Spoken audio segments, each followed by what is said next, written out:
But we are going to start this show with hockey because right now the Buffalo Sabres are a wagon. They're 8-1-1 in their last 10 games. They are now leading their division, had an absolutely captivating 8-7 win over the Tampa Bay Lightning. Our guy Luca was in attendance. Luca, tell us about your experience. Tell us about the game. Tell us about the hockey team. I mean, it's crazy. I was telling you before we went live. It truly is a unique feeling right now. The game itself, just the emotions of the result from the game, and just kind of a culminating everything of recent years. This just like even talking just this generation of player group that's currently on the roster and trying to imagine what they've been through for seasons now. And they had one decentish run to maybe making the playoffs a few seasons ago, but outside of that have played absolutely meaningless hockey at this point every season.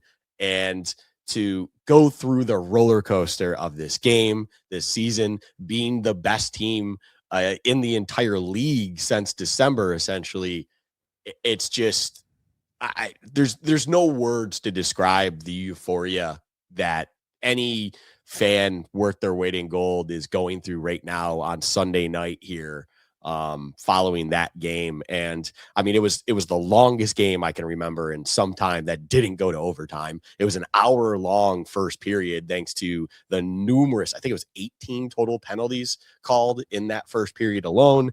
That had vintage hockey for all of 60 minutes through and through. I mean, you had a total of 15 goals and over, I don't even know, 100 plus penalty minutes. I just, it was just chaotic in all the greatest ways possible from a hockey perspective, from a Sabres fan, of course. And this team is absolute wagon status for sure. It just, it's mind blowing to think. I went to the game tonight with a friend, and we talked about it. Like, we both were at a game this season where they welcomed in the St. Louis Blues on an L9 who had willingly benched one of their best players in Jordan Kyrou, and they looked miserable. And yet somehow the Sabres put together such a poor performance that they lost that game 4-1 and looked like an absolute disaster. They go and start a West Coast trip later on at that point of the season and look like a disaster in Calgary, one of the worst teams in the league. And it's insane to think that we're now sitting here in this team. It's almost impossible to not let your brain get carried away and think about how far this team can go this season. And, like, I had the guys to my right, shout out those guys. I don't know their names at all. Never discussed that. But I mean, they were asking me, because I think they could tell just based on how I was sitting there, the comfort me and my buddy had, just like even during a tense game, they clearly knew I was seasons, and they were asking me questions left and right, like how excited we are about playoffs and how available do I think they will be? When do you think I'll find out, and stuff like that. And you could tell it's on the brain and stuff. And I looked at my buddy at Taft and I was like, the last time a stranger at a Sabres game asked me how I'm feeling about Sabres playoff hockey and how excited I got to be, I was a child the last time I went to a game like that. I could not legally drink. I could, like, it's just, I told you, people have fandoms the way they are, and I'm not trying to disrespect anyone. This feels greater than, for its own unique reasons. It feels greater or more crazy to me personally than when the Bills broke their 17-year playoff drought, just because of this season alone, as well as kind of how things felt previously.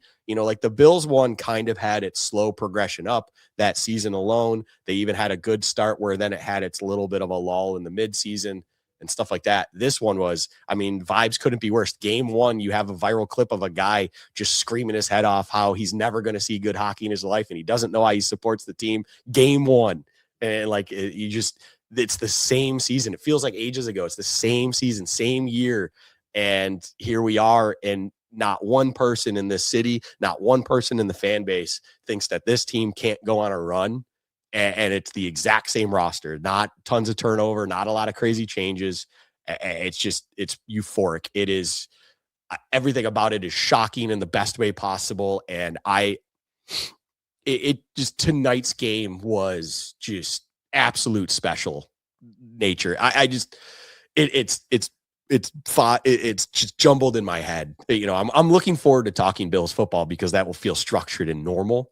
Mhm. Because like we can't sit here and talk hockey the whole time, but it's impossible not to start there, as you said, especially because they are sitting alone, top in the East, with everything in front of top of the Atlantic, sorry, with everything in front of them. And it just, you don't know where the end is going to come because this team is capable of anything and everything, as we saw even in this game alone, in recent games during this stretch, all the way going back to December. I mean, they are capable of everything and anything. And it's an incredibly exciting time to be a Buffalo sports fan when you now have a team. Yes, we're in the offseason of the NFL, and the Bills didn't get to the highest, point that we want to see them, but they are still a quality team, and we still have Josh Allen to root for.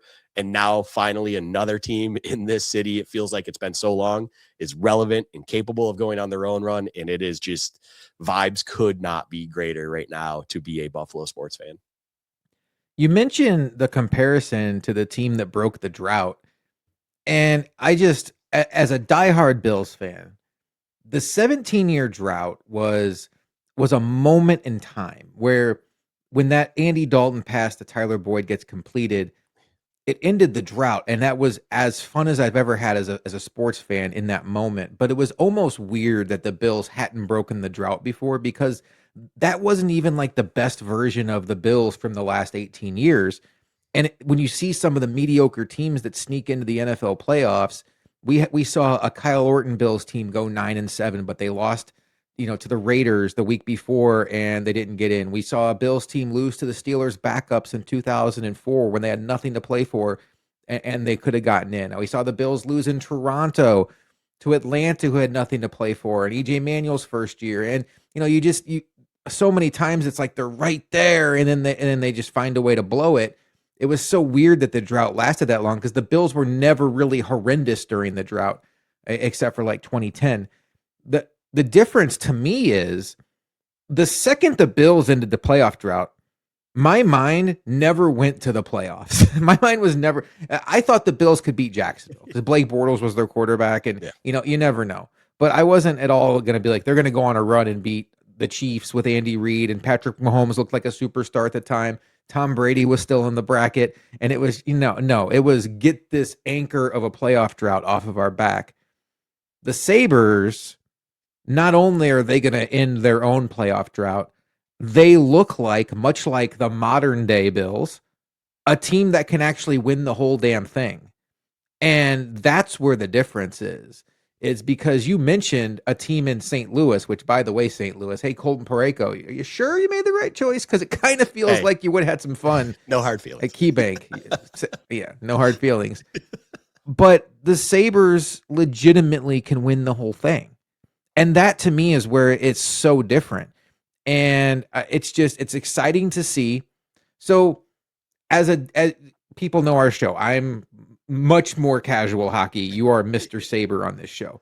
Um, what would you say right now is the biggest thing keeping the Sabres from actually going on a run? Like if the Bills going into the playoffs last year, I would have said, I just don't think that their defense can get stops against elite teams. And I would have been wrong, but because like ultimately it was their offense turning the ball over 4 times in Denver. But like, what do you see right now as like they're going to have to be better than they've been in the regular season to really do this thing? The easy answer, and I think tonight's game, even against Tampa, which was a true perfect litmus test for all the reasons, was just inexperience. I mean, it truly is. Like, the other easy answer is the questionable goaltending that could raise their rear its ugly head. UPL was far from good in between the pipes, but not that it matters. You get the win in regulation, especially. It's great. But inexperience. You saw tonight a team that was clearly, both teams knew exactly what was going on tonight. Like Tampa and Buffalo both knew exactly what the hell the crowd was expecting from this game and what each other understood the severity or the importance of this game was. And the Sabres, credit to them, had the step early on and rode the energy that was in the arena and clear as day. and got out to that 3-0 lead eventually and a 4-1 lead thanks to a shorthanded goal from Tuck.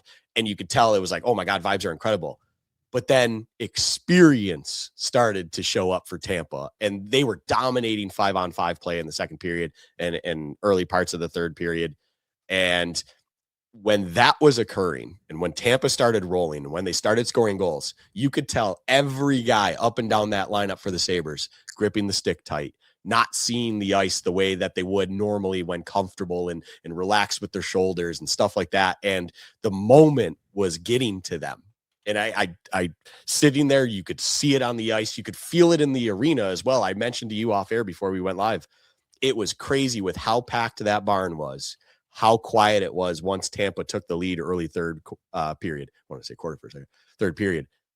I have never, when the Sabres were good, heard that barn that quiet with that many people in it. I mean, you could hear every call out on the ice. You could hear the refs calling stuff out as if you were sitting right on the boards. I mean, it was deafening how quiet it was. And the players on the ice clearly felt that too.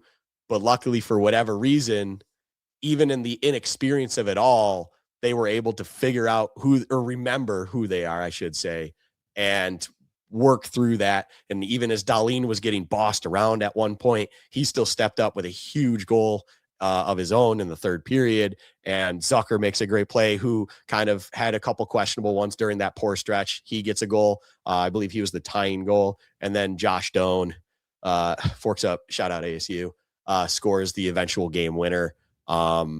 It just, inexperience is absolutely the thing to be most nervous about, because if they don't get the bounces, like if they're not at home and if that game structure for the first two periods and going into the third period happens in Tampa or wherever else, wouldn't surprise me one bit that Buffalo absolutely folds. I mean, it's a different environment. It's a different world. Things get called differently. You're not going to see as much called especially as much as you saw tonight.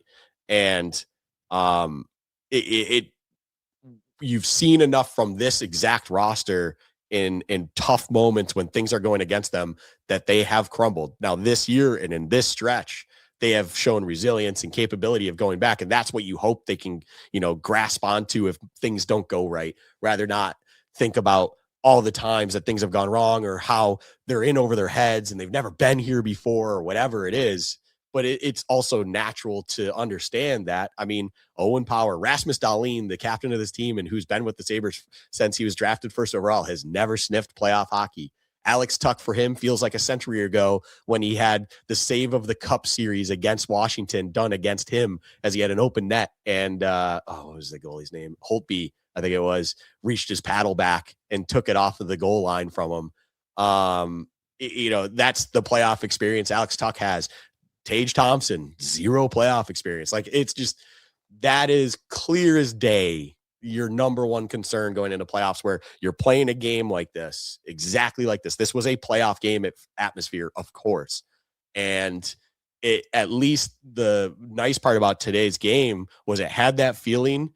And I even, when they gave up the lead, I will admit it, I looked at my buddy, I said, regardless of the result, this has been a hell of a game. And at least they get that like kind of pass if they were to lose this game, as in at least it didn't kill your season like a playoff loss would be, especially in that manner. But it's one that you could actually lean on from experience to be like, hey, this game, we can point to this one. We know we're capable of winning playoff games. That one got away from us. Let's never do that again. That in the playoffs can kind of like quicksand get to you real quick and you get over your head. And it just, there's not a lot of experience in that dressing room. There's some, but there's not a lot of experience in that dressing room to lean on to understand, hey, just one game, 7-game series, blah, blah, blah, all that kind of stuff. Whereas like a team like Tampa, the team like Carolina, even though they're a little bit of a meme since they always get to the conference final and lose, a team like Pittsburgh, of course, like those teams have championship pedigree. Those teams have playoff experience that, when things don't go their way, those ones are going to be the more comfortable ones to still grind through it, understand what's important, how to get through that game, and not let it get to you, even if the result ends up not going your way, but the series isn't over. Like the Sabres, they don't have that. And that's the thing that could ultimately kind of bite them in the ass from making a big run. But then again, sometimes they always say to be naive can almost help you as well. Like that's probably what helped the Blues just plug away. You know, they were a team that felt like they were playing with house money every playoff game because they looked at the standings just like the Sabres did in December, and they're like, we're dead effing last. Like, what does this matter? And then you go on that incredible run. They ride a hot goalie and they get to the mountaintop. They get to the cup, and they were just naive and incapable of doing what they knew they were capable of doing. And that's what, to flip it on its own head, that's what the Sabres can use with that inexperience is kind of like, hey, brush it off. We're playing with house money. We're not supposed to be here. And it's like, yes, you are. You're one of the best teams in the league right now. Now go make that run. You know, having experience is great, but not having experience losing can also be a good thing because I think as Bills fans, one of our biggest fears is these guys in the fourth quarter of playoff games could get tight because it's only human nature to have a here we go again mindset. But if you're a young player or you're a player on the Sabres that hasn't experienced that moment, then you don't have the moment of letting yourself down. And I do wonder though when you look at what the Sabres did at the trade deadline. I know some of these guys, when you look at the various hockey charts, didn't jump off the page, but Luke Schenn and Tanner Pearson both have Stanley Cup championships. Yeah. Sam Carrick has been in the league. He's 36 years old. He's been in the league forever. And Pearson was a guy they traded for like right at the final buzzer. So it seems like a calculated effort to not only inject some depth into this team because such a massive thing in the NHL when these teams start wearing down in the summer, but to kind of inject some back end experience to make up for some of the stuff you were talking about. Luca, any final thoughts on these Sabres before we turn our attention to the Buffalo Bills? Just man, I can't wait for the next few weeks as we then look towards the playoffs, and it is inevitable with this team. And I am here for the roller coaster ride. I mean, this week alone, Josh, we get a game on Tuesday at home, we get a game on Thursday at home, and then the Leafs game, which will just be an absolute cherry on top to finish the week on Saturday night. That is what it there were doubts, last year this time from me and stuff like that, where you just like wonder, is it even worth it being a fan of this shit organization anymore? My childhood organization, the team that I loved more than life itself at times and moments. It's like, it's surreal to be in the position that we are. And I get to, and we as fans get to enjoy so much more of this, for the next month or so before then we finally get back to that one place that we've all craved to be, and that is the playoffs. And we get playoff hockey in this barn, and there's a very good chance right now as it stands that you're doing it as the Atlantic Division winner, which is just incredible. Chef's kiss.